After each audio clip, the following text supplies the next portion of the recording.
Et on poursuit notre édition spéciale Smart Bourse depuis la REF et l'ensemble des émissions de l'antenne de Smart for Change qui sont délocalisées pour ces 2 jours, pour ces rencontres des entreprises de France qui marquent le coup d'envoi de la rentrée du monde économique dans une ambiance politique française un peu particulière. Vous le suivez aussi bien que nous.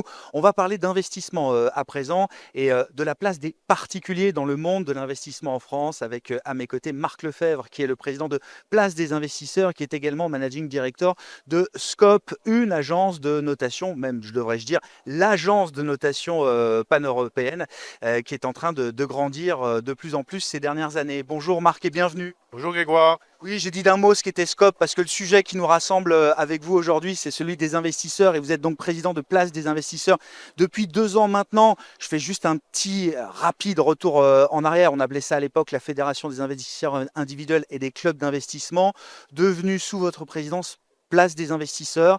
Quel est le premier bilan que vous tirez de ces 2 premières années de Place des investisseurs, Marc? Alors un bilan très positif, il y a une transformation majeure de cette association de place. Nous avons d'ailleurs défini une raison d'être qui n'existait pas. Cette raison d'être, elle est très, très directe.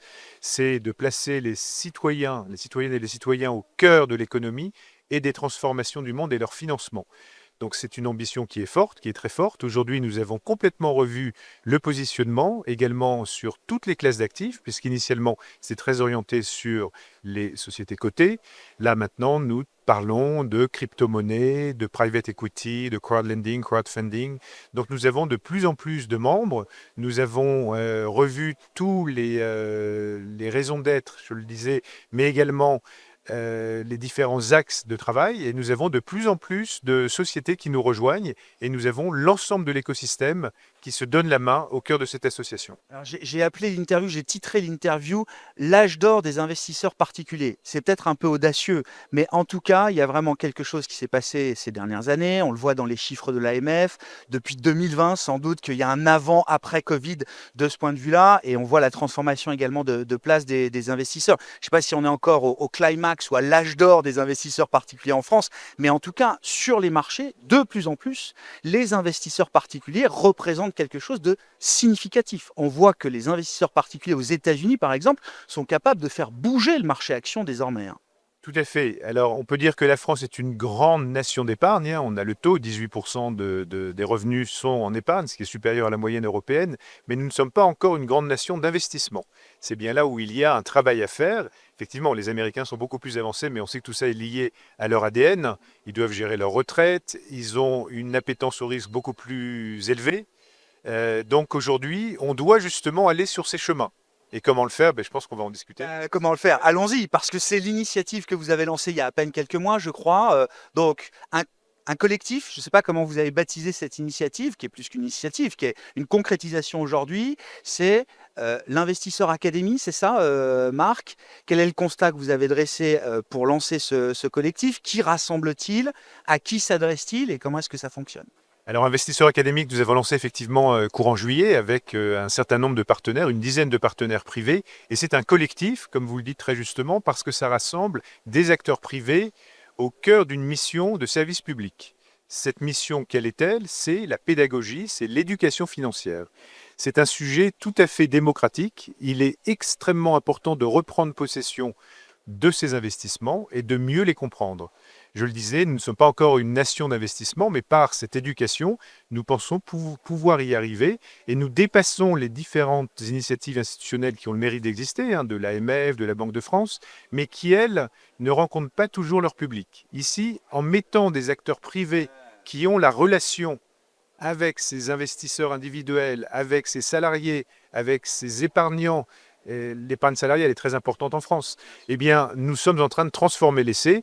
Nous avons des centaines de connexions depuis le lancement le 10 juillet. Et je peux vous assurer que les partenaires se précipitent. On va avoir beaucoup plus de monde autour de la table pour porter cette mission de service public. On peut citer quelques noms de ces partenaires privés qui accompagnent ce collectif. Et vous dites, rien de mieux que ces partenaires privés pour justement diffuser cette soif d'éducation financière, même qu'on retrouve chez les Français aujourd'hui, Marc. Tout à fait, une véritable soif, on le voit, les Français sont un peu perdus. Aujourd'hui, je le disais, c'est vraiment un rôle démocratique, pardon. Donc ces acteurs, qui sont-ils? C'est Apax, par exemple, c'est BDL, c'est BNP Paribas Asset Management, AXA, Française des Jeux, Orange, Trade Republic, Zone Bourse, Boursobank, évidemment. Donc tous ces acteurs qui rassemblent des millions de personnes nous permettent d'aller vraiment au cœur des foyers de ces citoyennes et ces citoyens. Bon, et concrètement, alors que propose cette académie pour les investisseurs, Marc? Comment est-ce que ça fonctionne? Qu'est-ce qu'on peut y trouver? Et à qui elle s'adresse quand même? Alors, c'est une plateforme d'éducation, comme je le disais. Donc, ce sont des cours que vous pouvez choisir, hein, avec différents niveaux. Ouais. À la fin, il y a des quiz. Donc, on évite tout le jargon. C'est vraiment démythifier l'investissement.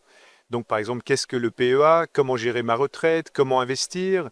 Et puis, vous avez des cours plus avancés sur différentes classes d'actifs. Il y en a déjà qui sont en ligne, comme par exemple sur le private equity. Vous savez bien que le private equity attire de plus en plus de particuliers. Il y a cette démocratisation du private equity, cette retailisation qui avance.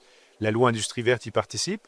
Donc, nous sommes vraiment la cheville ouvrière de cette tendance qu'il est nécessaire d'accélérer devant cette attente des Françaises et des Français. Comment vous analysez cette attente des Français? C'est vrai que les enquêtes le montrent, il y a un désir de comprendre, il y a un désir d'être mieux éduqué au monde de la finance et de prendre en main ces investissements. Mais pour quel objectif au final? Est-ce que c'est la perspective de la retraite, par exemple, qui est un moteur? Est-ce qu'il y a d'autres moteurs derrière ce désir d'éducation financière dont nous font part les Français aujourd'hui, Marc? Alors la retraite est certainement l'un des sujets centraux, c'est pour ça qu'on va avoir tout un cours dédié à ça, mais on comprend qu'effectivement l'appétit au risque est en train d'augmenter dans notre pays. Et donc ça c'est très bien. Donc il y a les actions, mais il n'y a pas que les actions. Et il est important aujourd'hui d'expliquer les diversités. Certains investisseurs vont essayer d'appliquer les méthodes d'un investissement en action private equity. C'est peut-être pas la meilleure solution parce que c'est pas les mêmes règles. Voilà, donc c'est ce à quoi on s'attelle avec tous ces acteurs. Et j'insiste vraiment, c'est important d'avoir tout l'écosystème autour de nous. Et c'est le cas. C'est le grand changement par rapport à ce que pouvait faire cette association avant. Nous sommes maintenant ancrés, connus et reconnus également par les pouvoirs publics, puisqu'on parle au nom de plusieurs millions, à peu près une dizaine de Françaises et de Français. Et donc, on est aujourd'hui écouté, respecté et encouragé. Bon, au-delà de la retraite, est-ce qu'il y a un lien à faire entre cette volonté, ce désir d'investissement des Français aujourd'hui et les enjeux de la nation? Au sens large, alors c'est vrai que tout devient souverain, l'objectif de souveraineté est partout aujourd'hui. Et évidemment, derrière, j'allais dire, ces objectifs guidés notamment par le politique, il y a la question du capital qui doit servir évidemment ces objectifs. Est-ce que pour un Français épargnant particulier, est-ce que c'est naturel de se dire que tiens, mon argent peut aussi servir à participer à ça, Marc? Alors tout à fait. Après, si on prend les chiffres, il y a un vrai paradoxe. C'est qu'aujourd'hui, sur les 6 000 milliards de patrimoine financier, 2 000 sont sur les comptes bancaires, Ouais. 2 tiers à peu près sont sur des taux très peu rémunérateurs, et uniquement 1 000 milliards, ce qui est donc 1 trillion, ce qui n'est pas négligeable, mais ça n'est que 15% du total, sur les fonds propres, que ce soit en actions ou en private equity. Et donc, effectivement, c'est par cette éducation qu'on va pouvoir orienter une partie de cette épargne vers le financement de l'économie productive, c'est bien notre raison d'être, et donc d'aller vers les sociétés, une fois de plus, soit par action, soit par private equity. Et cette notion de financement de l'économie réelle, c'est quelque chose que les particuliers ont de plus en plus à cœur de développer. Par exemple, je reviens là sur les côtés, quand vous voyez les IPO de PME ETI, eh bien vous avez beaucoup de retail. Dans les grandes années, c'était près d'un tiers des actions, hein, qui étaient achetées par les particuliers, qui tous les matins passaient devant l'usine qui allait se mettre en bourse. Et il y a cet affectio societatis dans les territoires qui est extrêmement important. Ah ouais. On l'a vu, hein, c'était quoi l'introduction en bourse de Française des Jeux? J'ai plus l'année précise, 2020, qui a été là aussi, et vous le relevez dans les écrits de Place des investisseurs, qui a été sans doute aussi un déclencheur de quelque chose, hein. Ça fait un acte fédérateur, le retour des particuliers. Depuis, la bonne nouvelle, c'est qu'on ne les a pas perdus, hein. On approche les 4 millions. C'est surtout des jeunes, un public donc, qui se rajeunit, qui arrive en bourse et en financement. En véritable investissement. Donc c'est là-dessus qu'on capitalise, les jeunes actifs, mais également n'oublions pas la gente féminine. Les femmes ont encore il y a beaucoup d'éducation à faire auprès de cette population qui, pour X raisons, aujourd'hui n'est pas suffisamment proactive. Donc, Il y a une manière particulière d'ailleurs de parler alors, ce public féminin, mais ces différents publics, un public peut-être plus jeune aujourd'hui depuis quelques années, Marc? Oui, et donc là, on a des axes de communication qui sont ceux auxquels ils sont attachés, habitués. Donc tous les réseaux, et ça fonctionne plutôt bien. Et pour les femmes, on a lancé un très très grand travail avec d'ailleurs des fonds américains, ça arrive, et Better Finance, où là on forme le public féminin autour de cours dédiés, la physique, et je peux vous assurer que ça rencontre un très gros succès sur toutes les CSP, y compris les CSP++, où on voit que des gens diplômés, surdiplômés, 7, 8, 10 ans d'années, ben, finalement sont un peu perdus parce que ces sujets étaient, sans machisme aucun, mais plutôt gérés par leur mari. Après, en cas de divorce, en cas de, il est important. Et donc voilà, c'est l'un des axes très clairement que l'on porte, qui est un nouvel axe de Place des investisseurs. Je reviens au lien que vous créez, que vous entretenez entre le monde des épargnants particuliers et les enjeux de souveraineté de la nation. Oui, c'est un lien qui est si évident que ça. L'épargnant particulier, alors évidemment par volonté patriotique peut-être, peut être intéressé par l'investissement dans les entreprises françaises, cotées ou non cotées. Après, c'est vrai qu'on baigne dans un climat politique un peu particulier, on va dire ça comme ça, Marc, depuis 1 an maintenant. Et en tant qu'investisseur pragmatique, moi, je rencontre tous les jours des professionnels qui disent: «Bah, peut-être qu'il y a mieux à faire, effectivement, que d'aller investir, trop lourdement, en tout cas en France, aujourd'hui». Alors je c'est un peu la question qui fâche, mais c'est vrai que, ce lien, je veux bien le voir comme une évidence, mais c'est un lien, qui aussi dépend pas mal de l'ambiance politique dans laquelle on baigne, j'imagine. Alors, on entend beaucoup parler au cœur de la REF, hein, de ces 2 journées, parce qu'effectivement, l'instabilité budgétaire, fiscale, politique peut effectivement aller à l'encontre de ce mouvement. Mais soyons francs, je vais vous prendre un exemple très concret. Ma fille, qui a travaillé 2 mois cet été, qui était serveuse dans un café dans le golfe du Morbihan, m'a dit hier en revenant: «Papa, il faut que tu m'aides à investir. J'aimerais vraiment que ce petit pactole de quelques milliers d'euros se développe». Donc, les jeunes sont de plus en plus sensibles, et c'est ça qui fera la différence. Je veux dire, même l'instabilité politique peut finalement devenir un moteur pour accéder à une autonomie financière plus grande, d'une certaine manière. Exactement, et regardez ce qui se passe. Je crois qu'on avait parlé récemment des chiffres, hein, de l'AMF sur le développement des jeunes et de la bourse, particulièrement au travers des ETF, Oui. qui sont de très beaux produits, qui permettent de répliquer, on sait bien, un panier d'actions. Eh bien, les jeunes sont ravis d'investir 100, 150, 200. On voyait hier BlackRock qui nous disait que la moyenne, c'est 170 par mois. Et donc voilà, ça c'est une façon de commencer à se constituer un patrimoine diversifié, moins risqué, mais il y a également beaucoup d'autres produits. Un mot des ETF, effectivement, qui fait partie de cette révolution de l'épargne et de l'investissement des particuliers, en France. Alors, c'est adopté depuis très longtemps sur le marché, américain. Ça fait quelques années que ça monte très, très vite, en France. Je rappelle, vous avez bien connu le monde des marchés cotés, vous étiez au listing d'Euronext, à une époque, Marc, et quand on se voyait à ce moment-là, bon, les ETF étaient encore balbutiants, j'ai envie de dire, en France. Il y a vraiment quelque chose heu qui transforme le monde de l'épargne avec des produits aujourd'hui plus simples, faciles d'accès, moins chargés en frais. Exactement, c'est tous ces éléments qui en font le succès. Et soyons francs, si vous voulez investir sur le luxe, par exemple, sur Hermès ou sur LVMH, ça va être 2000 et quelques pour la première et plus de 1000 pour la deuxième. Donc là, c'est difficile quand vous êtes jeune. Donc là, l'avantage des ETF, c'est que c'est des réplications de paniers. Et vous pouvez investir, comme je le disais, pour quelques dizaines d'euros.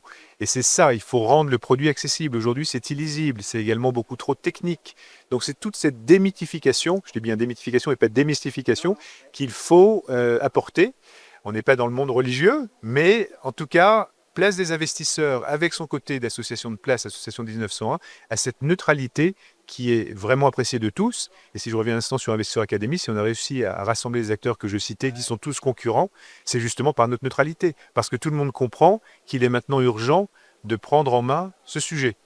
Et qui mieux qu'une association indépendante et neutre? Je rappelle que Place des investisseurs ne fera jamais de conseil d'investissement.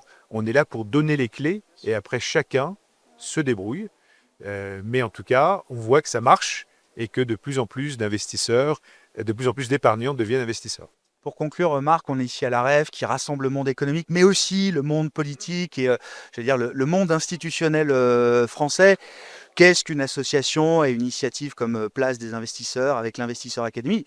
Qu'est-ce que vous pouvez attendre de mieux, de plus, de différent de la part des pouvoirs publics, des autorités réglementaires également, s'il y a un message à passer, Marc? Alors on est souvent à Bercy, pour être franc, hein, puisqu'on est consulté. C'est là que ça se passe? C'est là que ça se passe.